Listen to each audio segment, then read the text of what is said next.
Live from WTVO 17 and your home team, Eyewitness News at 5 starts now. We have a lot of pickups and deliveries, so we offer free delivery today. Delivery drivers brave the cold to get food to customers for Super Bowl Sunday. Plus, it's so disappointing that children and adults are being denied. An 11-year-old writes to an elected official, sparking a need for change in Washington, D.C. And a COVID-19 variant is detected in the state line. What health officials are saying to do to protect yourself. Good evening, I'm Alexis Carpello. Thanks for joining us tonight. We all know it's much warmer in Tampa Bay than here, and as the Buccaneers and Kansas City Chiefs take the football field, delivery drivers here in the state line have no choice but to go out and brave the cold. Michelle Rave spoke with a local restaurant owner who says it's been a very busy Super Bowl Sunday. Expecting anywhere from 30 to 70 deliveries, and yeah, pretty big day. Despite freezing temperatures, it's business as usual for Winter Pizza Parlor in Loves Park. They've been gearing up for one of the busiest days, Super Bowl Sunday. So a lot of our business on Super Bowl Sunday is carry out and delivery, and we just get it there as fast as we can. Some of the most common items being ordered on the menu are pizza, wings, and Italian beef. Owner Stephen Blake says he made sure to have enough food for the day. Definitely ordered a little extra chicken wings, stuff like that. A lot of people like their wings with the Super Bowl. So we definitely have a little bit more food on hand to be able to prepare and cook for everybody. A day like Super Bowl Sunday requires all hands on deck. Manager Tracy Franson went out on a few deliveries herself. Thank you. Have a good day. Bye, Lise. Have a good one. It's definitely a team effort. Everybody works together. Nobody, and if there's ever anything that needs to be done, somebody's there to pick it up. Blake stresses the importance of tipping delivery drivers who are spending most of their day making sure people get their order as quickly as possible. The roads are bad, weather's cold. Definitely take care of your delivery drivers. Give them a couple bucks, $5, $10. Help them out. They work really hard, and it's been a really tough year for everybody. Reporting in Loves Park for your home team, I'm Michelle Rave. The COVID-19 variant B117 has made its way to the state line. Region 1 health officials share that the case comes from Lee County. We don't know how old or the gender of the individual yet. Local health departments are investigating further details. The variant was first identified in the United Kingdom. It has been reported in other regions in Illinois. Health officials stress the importance of social distancing. Now for COVID cases today, over 2,000 additional Illinois residents test positive for COVID, including 48 more people dying. 4 of those deaths come from the state line. Statewide, more than 2,100 residents are in the hospital. Saturday, over 48,000 COVID-19 vaccinations were given, bringing the state's total to more than 1.3 million. The weekly rolling average is down from yesterday, sitting slightly above 4%. Now, taking a look at Region 1, this is what the health positivity rates look like. It takes another dip, dropping to 3.9%, and all but 2 counties drop and see their rates drop too. Boone and Whiteside counties are the 2 that have slightly increased. Now, Lee County is now sitting at lower than 1%. Carroll drops nearly 2%, now at 3.7%. Winnebago down to just over 4.5%. A family is left without a home after a devastating fire broke out. Fire crews responded to what was first a garage fire on East Valley Road. That's off of Riverside Drive in Beloit. It happened on Saturday. The fire then extended to the home, causing extensive damage that you can see here. Besides fighting the fire, first responders had to battle the cold weather and limited resources. They say there were no fire hydrants in the area. No one was injured. The house, garage, and vehicles are considered a total loss, and damages estimates are over $200,000.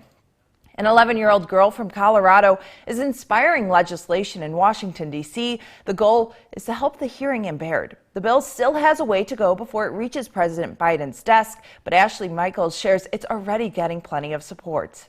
We saw her sweet smiling face, and she was so beautiful. Little Allie was born 11 years ago, a day that changed this family's life forever. Don't cry. I'm not going to cry. Because this isn't a sad story. So when they brought Allie over, her right ear was gone.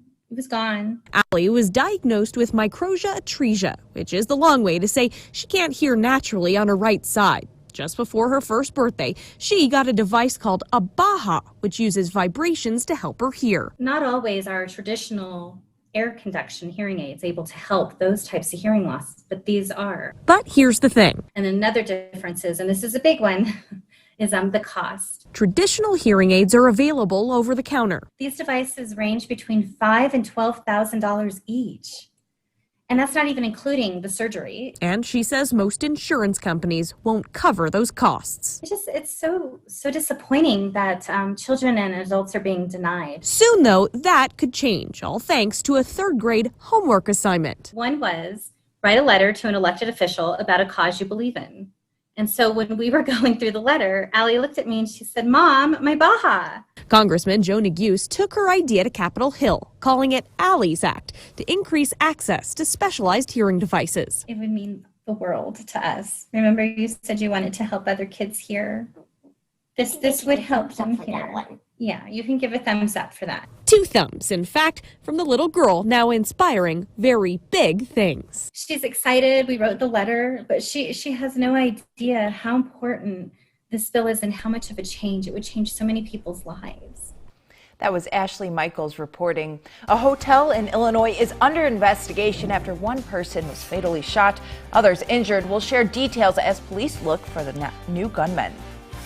It's been 2 years since we've had temperatures not make it above 0 degrees. For highs 1 below this afternoon. The cold sticks around. Find out how many more chilly days we have coming up here in your most trusted forecast a little later.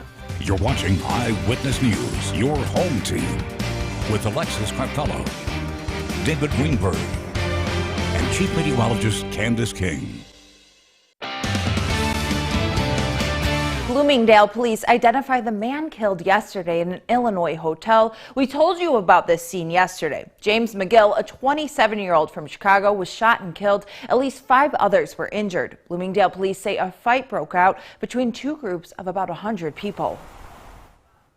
There was a verbal argument that led to a physical argument or fight between parties.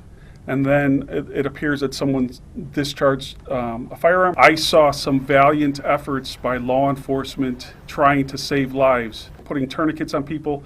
One of our officers, it looks like, carried one of the victims down 6 flights of stairs. Police are looking for at least 2 gunmen.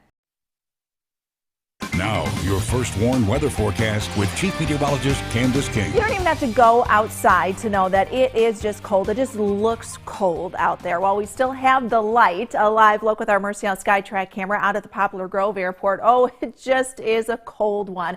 Clouds have moved back in, and these clouds will stay with us as we go through the rest of this evening. The clouds are a result of a weak system kind of rippling to our west, and will move to our south later on tonight. Temperatures didn't even make it above 0 today, 1 below. That's where we currently sit now in Rockford, 2 below in Freeport, Rochelle, DeKalb, 3 below right now in Monroe. And you don't need much of a wind to really push that wind chill factor down. Not as cold as what it was this morning with those wind chills down to around 35 degrees below 0, but still cold nonetheless. And even though we don't have any sort of wind chill headline in place for tonight, wind chills tomorrow morning back down around 15 to even 20 degrees below 0. This is what we woke up to this morning. 11 below in Rockford, 16 below in Freeport, and 13 degrees below 0 in Rochelle. So why so cold? We've had kind of this big pattern change that has allowed us to really tap into some of that true Arctic air. I mean, this coming straight down from the Arctic right here into the Midwest,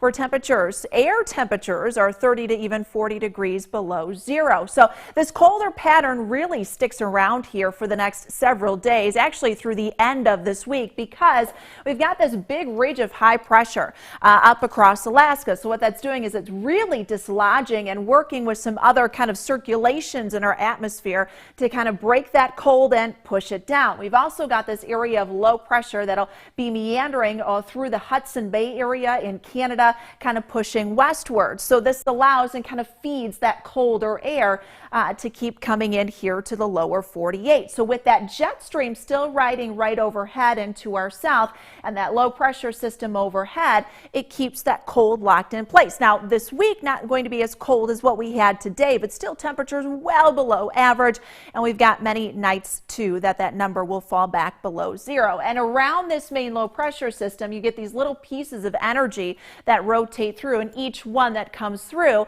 allows the chance, or at least a small opportunity, for some flurries and some lighter snow showers. But let's talk cold, because those chills, they will be sticking around. Wind chills tomorrow morning down around 15 below. We could keep the wind chill for tomorrow afternoon below zero. Tuesday we're down to 17 below, and Wednesday those numbers back down below zero. Here we go with the cloud cover. We've got that light snow has been falling to our south. Another little piece of energy back over the central plains. This will move in our direction as we head towards the night, so that's where a couple of flurries could come to play as we head through the overnight hours. Futurecast not really showing a lot of that, but I think we'll start to see those come in after about 10 or even 11 o'clock this evening. A little break from that tomorrow. We might thin out the cloud cover enough to be able to see some sunshine, but another weak system rolls in. This again will bring us a chance for some lighter snow, kind of similar to what we had yesterday. Maybe about 1 to 2 inches of that fluffy snow coming up, so could be some slick spots, especially as that snow comes down. High pressure builds in. We'll see some sunshine on Tuesday, but that's not going to do much to warm our temperatures. So tomorrow we're only at 9 degrees, 10 on Tuesday, 12 on Wednesday. Another chance for some light snow, better chance a little bit further to our south. Watching the system on Thursday, 14 degrees. We get another piece of cold air or chunk of cold air coming in by the end of the week. That could push the highs by next weekend still back into the single digits. Alexis. Now the Napleton Sports Desk with David Greenberg. The Ice Hogs dropped the puck in their season opener yesterday against the Chicago Wolves. Despite a 5-2 loss, it was an entertaining game to say the least, with plenty of offense. Cody Franzen had 3 assists, and Wyatt Kalyanek recorded 2 points with a goal and an assist. This is a young squad, and it will no doubt take time for them to develop that chemistry. But this was a game the Hogs had a chance to hang on and win. They led 3-2 in the second, but the Wolves scored 3 unanswered. By the time Rockford got their 4th goal to make it 5-4, it was too little, too late. The Hogs are back in action on Tuesday, taking on the Wolves again. The Blackhawks were down in Dallas this afternoon, taking on the Stars here in the second scoreless game. Hawks on the power play, Kane with it to Strome in front to DeBrincat, and he dumps it in net easily. Hawks up 1-0. In the third now, Hawks just killed off a penalty, and Malcolm Subban, not good here, just bobbles this shot in and out, and it winds up in net. Take another look at this here. He catches it, and it bounces out and squeaks right past his outstretched stick. We're tied up at 1-1. Let's go to overtime now. Blackhawks with the puck. DeBrincat to Kane. Back to DeBrincat. And he gets the redirect to go. Patrick Kane has been a sensation this season. The Blackhawks get their first overtime victory on the year with the 2-1 win. The 8th-ranked Hawkeyes were in a dogfight in Bloomington this morning, up by 6 here in the first. Make that 9 on the step back from Jack Wieskamp. He had 18 points and 8 rebounds. In the second half, Iowa up by 2. Luka Garza inside spinning and gets it to go with the foul. But the Hoosiers battled back all the way. Next possession, nice bounce pass inside to Trace Jackson Davis with the one-handed slam. Under 30 now. Iowa trailing by 3. Jordan Bohannon with it. Pulls up and ties the game at 65 apiece. Final seconds now for Indiana. Armand Franklin drives, step back, and hits it with 1.6 to go. What a clutch shot. Last chance for Iowa here, trying to throw the Hail Mary, and they can't get it to go. The 8th-ranked Hawkeyes fall on the road 67-65 and have now dropped back-to-back games. It was the final round of the Waste Management Open from TPC Scottsdale down in Arizona. Jordan Spieth and Xander Schauffele were tied for the lead at 18 under going into today. Spieth shot a 10 under card yesterday, but Brooks Koepka was the storyline today, making things interesting here at the 14th. This sinks that short one for birdie, gives him the share of the lead at 17 under. A lot of hopes riding on Jordan Spieth having the lead today, but he just wasn't the same guy as yesterday at 16 under. Here at the 15th, that tee shot just tracking towards the water, hits the fairway and goes in right into the hazard.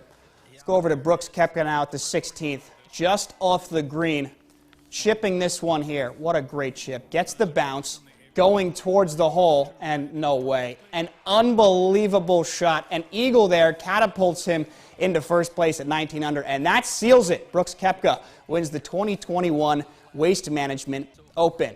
But you didn't think I'd forget to mention the biggest storyline of the day, did you? No, of course not. It's the Super Bowl Sunday. The Chiefs and the Tampa Bay Buccaneers going at it down in Tampa. Kickoff is in just a few minutes. Unfortunately, because of NFL rules and regulations, we can't show highlights until the game is wrapped up and off the air. So make sure to tune back in tonight after the game at 10 o'clock. I'll have all the highlights and some of the biggest storylines and takeaways from this one. Enjoy yourself. Eat what you want. Football season is unfortunately coming to an end. That's it for sports. We'll be right back.